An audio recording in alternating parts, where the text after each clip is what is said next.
For the first time, she saw her fiancé in one of the most lavish galleries of the Palazzo Pitti in Florence.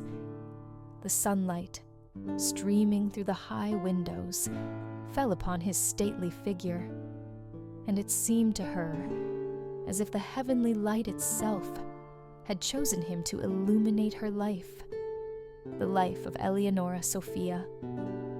The young princess's heart beat faster, as if hurrying not to be late for a meeting appointed by destiny itself. Her fiancé, Prince Valerio of Modena, was so handsome that she barely heard what he was saying.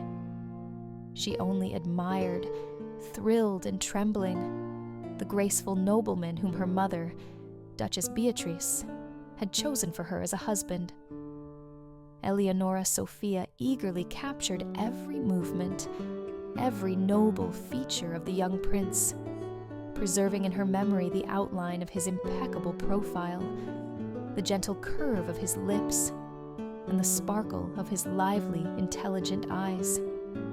It seemed as if the whole vast world had shrunk to this single, precious moment where he, stately, exquisite, and charming, stood next to her, trembling, tender, and slightly afraid of her own, overly intense thoughts. If only he would allow himself to touch my hand, even by accident, even for just one brief moment. This thought seared her consciousness. Ashamed of this desire, which suddenly felt too bold and unworthy, Eleonora was confused. She mumbled something, incoherent and indistinct, and flushing with sudden embarrassment, quickly, almost running, left the room. Valerio remained standing in contemplation, watching her leave. In his gaze, there was none of the passion, none of the boundless rapture that consumed her young heart. It held more a slight annoyance at her reticence and distance, rather than nascent feelings. On a December day in the year 1703, beautiful Florence was steeped in jubilation. In the city streets, beneath the ringing of ancient church bells, crowds of joyful people filled the squares, and messengers rushed to carry the news throughout all of Tuscany. To the heir of the great Duke Cosimo III and his wife, Duchess Beatrice, a daughter was born, whom they named Eleonora Sophia. From her earliest childhood, she was the center of attention for the entire family and court. The little princess lived in an atmosphere of warmth, endless care, and abundance. Exquisite toys, luxurious outfits, magnificent celebrations, and constant oversight. All this surrounded her, like a golden cage in which a rare, delicate flower grew and blossomed. She was denied nothing, and therefore found it immensely difficult to accept that the world beyond her chambers required constant effort, patience, and diligence. Studies greatly burdened the girl. Her tutors seemed to her intolerably boring and dry people, and their voices only reminded her of a dreary, monotonous buzzing. However, it would be unfair to call her foolish or untalented. Rather, she possessed that special, graceful femininity that was valued at courts in the 17th century, no less than a sharp, discerning mind. She loved dancing, needlework, was excellent at managing a household, and knew several languages. Yet, her main gift was that very natural modesty, tender and shy, as if retreating from the bright light. "Eleonora, are you hiding again?" Her mother, Duchess Beatrice, would smile affectionately, looking into the dimly lit room where the princess sat by the window with delicate embroidery in her hands. "I feel calmer this way, Mother," she would reply softly, almost whispering, without lifting her eyes from her work. Her shyness gradually became a kind of obstacle. Courtiers spoke of her as a sweet and virtuous girl, but few ever got to know her closely. As soon as she found herself in noisy company, all words instantly vanished, and Eleonora would subtly retreat into the shadows, as if wishing to dissolve into the air. Her younger sister, Lavinia Francesca, was completely different. Lively, spirited, with an incredibly quick mind and a sharp, witty tongue. She amazed everyone with her ease of conversation and sparkling humor. When both princesses appeared together, the difference was obvious to all, and the quiet Eleonora seemed to dissolve into the radiance, the bright splendor of Lavinia. Who could have known then that this difference in character would prove fatal for the elder sister? By the age of 15, Eleonora still remained essentially a girl in her heart. But it was at this age that the Duchess mother began to consider a dynastic marriage for her eldest daughter. Political calculations, blood ties, and age-old traditions, everything indicated that the most worthy, the most suitable fiancé would be Prince Valerio of Modena, Eleonora's first cousin once removed.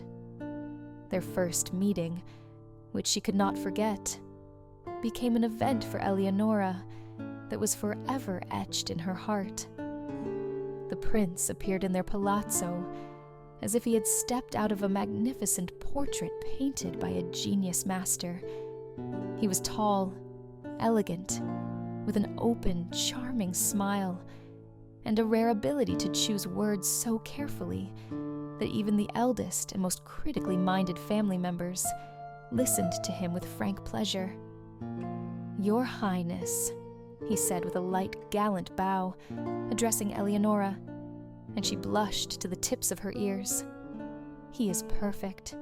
He is simply an ideal," she thought, and her cheeks flushed with even greater intensity. From that moment on, everything within her was filled with his bright image. Valerio seemed to her the embodiment of the happiness that all her girlish dreams whispered about so timidly, so tenderly. She caught his every movement, every turn of his head, every glance. Her heart knew the answer even before he could say anything at all. She loved him without reservation. Valerio spoke enthusiastically about Modena, about his hobbies, and unexpectedly noticed her passionate, unwavering gaze fixed upon him. "Do you enjoy dancing, Princess?" he asked. His voice, like a gentle melody, was soft and pleasant. "Yes," she muttered, barely audible. Her heart, like a caged bird, desperately tried to escape her chest. But in that moment, she thought only one thing. If only he would touch my hand, even for a moment, I would be happy for the rest of my days. Suddenly, she caught herself realizing that her dreams were too dangerously bold. Her cheeks burned even hotter, and her heart beat even harder. The girl, completely overwhelmed by confusion, stammered a few indistinct words, lowered her eyes, and hurried out of the room. "A strange girl, very strange," remarked Valerio, following her retreating figure with an attentive look. "But there is something very touching in her silence." At that moment, Eleonora was already running down the long corridor, pressing her hands to her chest, as if hiding the spilled, uncontrollable feelings within them. She did not know that her pure heart had become a hostage to a fatal illusion that would bring her nothing but deep, bitter unhappiness. Valerio, possessing a very keen eye for people, noticed that Eleonora was too timid, too shy to be an interesting life companion for him. Much more warmth and curiosity were sparked in his gaze by Eleonora's younger sister, the one who could easily and naturally maintain the most complex conversation, laugh heartily, and dazzle with her sharp wit. "Your daughter Lavinia is quite charming and lively," he let slip involuntarily, almost carelessly, in a conversation with the Duchess. Lavinia, light and cheerful, quickly captivated Valerio. His refined jokes elicited her ringing, sincere laughter, and her bold, unexpected answers fascinated him. Where Eleonora would fall silent and blush, her sister shone and attracted all attention. Eleonora Sophia, meanwhile, remained immersed in her sweet dreams and endless memories of her first, only meeting with Valerio. His radiant smile, his gallantry, his incredible skill in conversation, all this was imprinted in her memory so vividly, so clearly, that she felt almost happy living in these illusions. She believed their union was predetermined by destiny itself, and the engagement was only a matter of the nearest future. Every morning, going out into the ivy-covered garden, Eleonora imagined that she would see him again any minute, that he would come for a visit, and perhaps this time allow himself a little more than just a polite social conversation. She did not doubt for a second that their hearts were already invisibly linked, but her fragile illusions crumbled in that bitter moment when Lavinia, her younger sister, one day entered her chambers with a face full of confusion, and worst of all, hidden, poorly suppressed joy. In her hands, she held a letter sealed with wax and the royal crest. For a brief second, Eleonora thought the letter was for her, and her heart beat faster. But no, the message was addressed to Lavinia. "Valerio chose me," Lavinia pronounced, trying to speak as gently as possible, but a triumphant, joyful note still sounded in her voice. These words struck Eleonora to the core. She froze, not understanding. How did he choose? But she was the one being prepared for this union. She was the one who spoke with Valerio. It was her heart that burned for him with the purest tenderness. In despair, Eleonora rushed to her mother, Duchess Beatrice, hoping to hear an immediate denial. But the queen merely looked at her eldest daughter coldly, detachedly. "You must be sensible, my child," she said in an even, emotionless voice, although deep down, she might have sympathized with her daughter. "This alliance is necessary for the glory of Tuscany. Valerio chose Lavinia, and she will bring greater benefit and stability to our dynasty." Eleonora could not withstand this blow. She cried, almost sobbing, begging her mother to reconsider. "He was meant for me. This is my destiny," she screamed, choking on uncontrollable tears. But her pleas were completely useless. Everything had already been decided. For the first time, the courtiers saw in her not a quiet and timid princess, but a hysterical and volatile person, torn apart by grief and deep humiliation. What shame! What unbearable disgrace! Eleonora Sophia cried, clutching at the silk pillows of her bed. "I feel as if I have been bathed in mud. And by whom? My own parents and my own fiancé."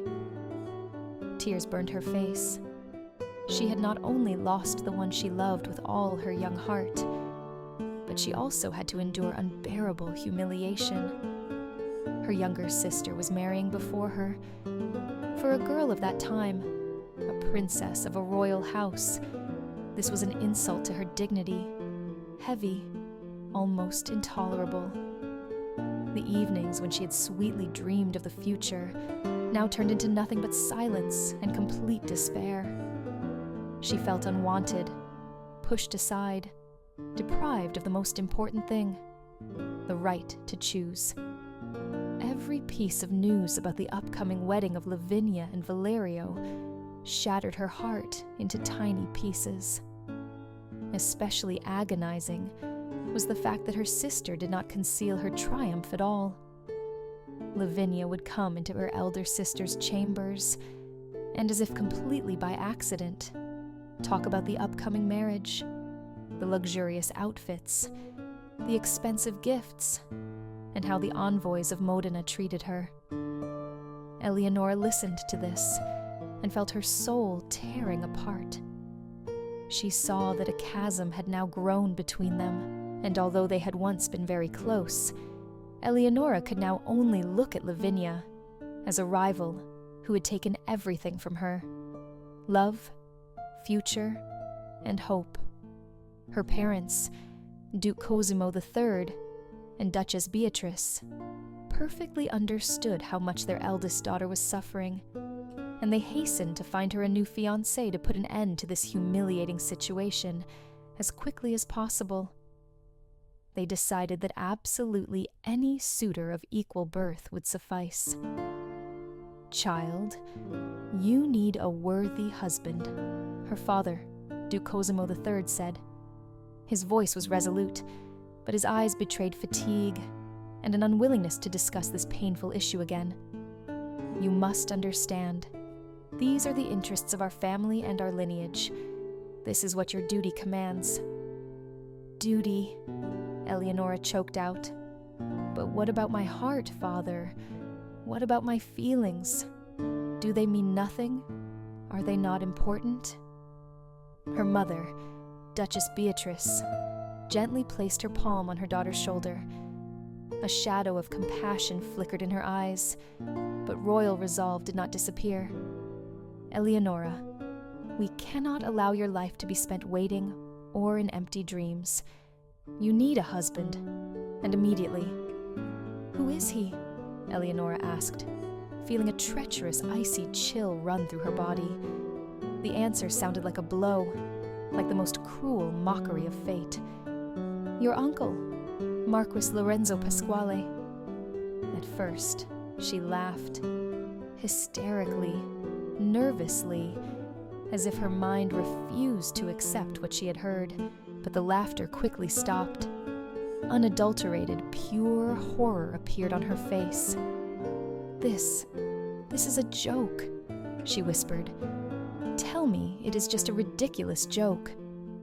However, there was a deathly silence in the large room. Neither her father nor her mother dared to repeat what was said, but their silence was more eloquent than any words, even the most bitter ones. The 39-year-old Marquis Lorenzo Pasquale, her father's younger brother, was a quiet man, almost unnoticeable at court. He was rarely seen at balls, avoided loud gatherings, and never participated in political intrigues. He devoted most of his time to his few hobbies: gardening, landscape design, and caring for his own greenhouses. "He is a very kind man," the Duchess reassured her daughter. "He will not hurt you. He will not offend you. With him, you will be in complete safety and peace." But for Eleonora, these words were empty, meaningless. She did not want kindness and safety. She wanted love, warmth, that single desired look she sought from Valerio. Instead, she was destined to become the wife of a man who was old enough to be her father in age and temperament. She did not leave her chambers for several days. Maids brought her food, but the trays were returned completely untouched. At night, muffled sobs and uncontrollable weeping could be heard from under her door. "Let me die instead," she whispered, pressing her face against the soft pillow. "Let me disappear rather than agree to this shame and this bargain." But in late 17th century Tuscany, a princess had no choice. The fate of a woman at court was predetermined. Duty stood above all else. The wedding took place. The celebration was lavish, as befitting a ducal house. Bells rang, guests admired the outfits, and musicians played until dawn. But the bride's eyes remained dry. She could not allow herself to weep in public. Only when all eyes turned away, did a deep shadow of sorrow appear on her face. "You are beautiful, niece," said the groom, Lorenzo, leaning toward her. His voice sounded soft, fatherly, but the words echoed in her soul only with a cold, dead resonance. She barely nodded. In that moment, Eleonora felt like a wild bird that had been torn from its native nest and placed in a golden but cramped cage. As Eleonora Sophia expected, her married life turned out to be unbearably empty. Lorenzo was not cruel. On the contrary, he treated his wife respectfully, with proper, cold deference. But in that respect, there was not a drop of passion, not the slightest spark of love. He spent his mornings in his gardens, among flowers and exotic plants. He could be seen in a simple coat, with hands stained with dirt. Servants, seeing him, sometimes even mistook him for a common gardener. "Your husband is a man of simple pleasures," her attending ladies reassured her, trying to comfort her.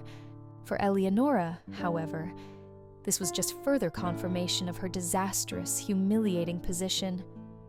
Her life turned into a series of gray, monotonous days. Her husband spent very little time with her, and strangely enough, this brought her relief. "I am grateful to him, at least that he is not near," she once confessed in a conversation with her lady-in-waiting. "When I am alone, it is easier for me to breathe, easier to live." But hope, despite everything, still flickered in the depths of her soul. Eleonora believed that her life would inevitably change with the birth of a child. "Perhaps then I will feel truly needed. Perhaps then my heart, still wounded by betrayal and loneliness, will finally find solace and peace," she thought. And so, in the year 1721, a few years after the wedding, she learned that she was pregnant. "Lord, I thank you," she exclaimed, pressing her hands to her chest. "May this child become my salvation, my light." Eleonora Sophia smiled for the first time in a very long while. Even her husband noticed how her eyes shone, how her steps became lighter and more joyful. Life seemed to have revived within her, a life that had been extinguished for so long by emptiness and melancholy. She sat by the window for a long time, sorting through tiny bonnets and lacy swaddling clothes, gifted to her by the court ladies. In her imagination, a picture was drawn of her holding the infant in her arms, kissing its tiny fingers, and hearing its quiet breath for the first time. Even her husband, always restrained and immersed in the care of his flowers, became slightly more attentive to her. He inquired about her well-being, leaving the ripest fruits from his gardens on the side table. "Take care of yourself, Eleonora," he said one day.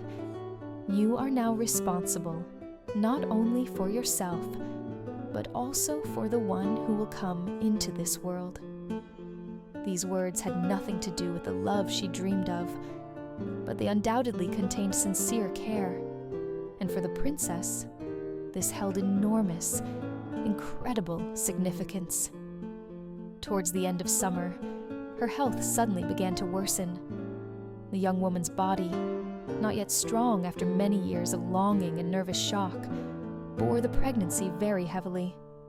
Weakness, constant dizziness, agonizing, exhausting sleepless nights. All this drained her to the limit. "Why am I so weak?" she whispered, struggling to rise from her bed. "Perhaps God will not grant me this happiness that I long for."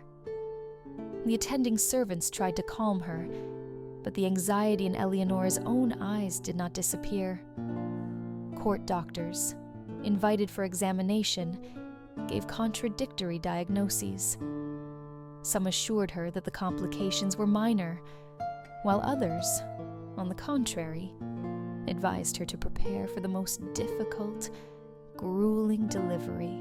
November was cold and damp, and Eleonora increasingly remained in her chambers, unable to leave her bed. She wrote short, secret notes that she hid in her prayer book. If I am destined to die, I ask the Lord for only one thing. May my child live and smile like the brightest angel. This was her secret, sacred conversation with God. The labor began in the very beginning of December. At first, it seemed that everything was proceeding normally, but very soon, the pain became unbearable. For 2 days and 2 nights, the young princess tossed and turned in a fever. Her cries could be heard even in the distant corridors of the majestic palazzo. Candles burned in the chambers. Doctors and midwives replaced each other, and the Duchess Mother prayed in her own rooms. "Mother, help me," Eleonora groaned, clutching at the sheets. "Be strong, my child, be strong," whispered Duchess Beatrice, though she herself could barely hold back tears. Marquis Lorenzo, pale and bewildered, stood by the door. He was a man accustomed to peace, silence, and order, and now he did not know how to cope with this chilling nightmare. "Do something. Save her," he desperately called out to the doctors. But the medicine of that time was, unfortunately, powerless against such a severe outcome. On the 3rd day after the torment began, the child was born stillborn. The doctors barely managed to carry out the tiny body, wrapped in white cloth, when a new, terrifying seizure overtook Eleonora. The infection, which spread after the long and grueling labor, rapidly sapped all her strength. She felt herself fading away. Her face grew pale, and her hands turned ice cold. "Mother, I can't go on," she whispered, looking at the Duchess with difficulty. "Don't you dare leave, my child. Don't you dare," Beatrice sobbed, pressing her palm to her lips. Eleonora smiled weakly. In her eyes, there was no longer that previous fear, only tired, long-awaited relief. The final hours of her short life were filled with a strange, incomprehensible peace.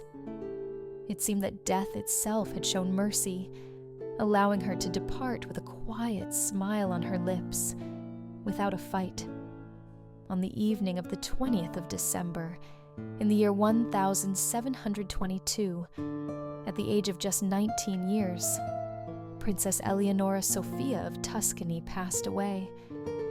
Her passing stunned the entire court. In the memory of her family, friends, and courtiers, Eleonora remained not as an unfortunate wife and a betrayed fiancée, but as a fragile, tender soul that this cruel world could not preserve. Her short life became a tragic reminder that even princesses, surrounded by gold and luxury, can be deprived of the simplest female happiness: love, reciprocity, and motherhood.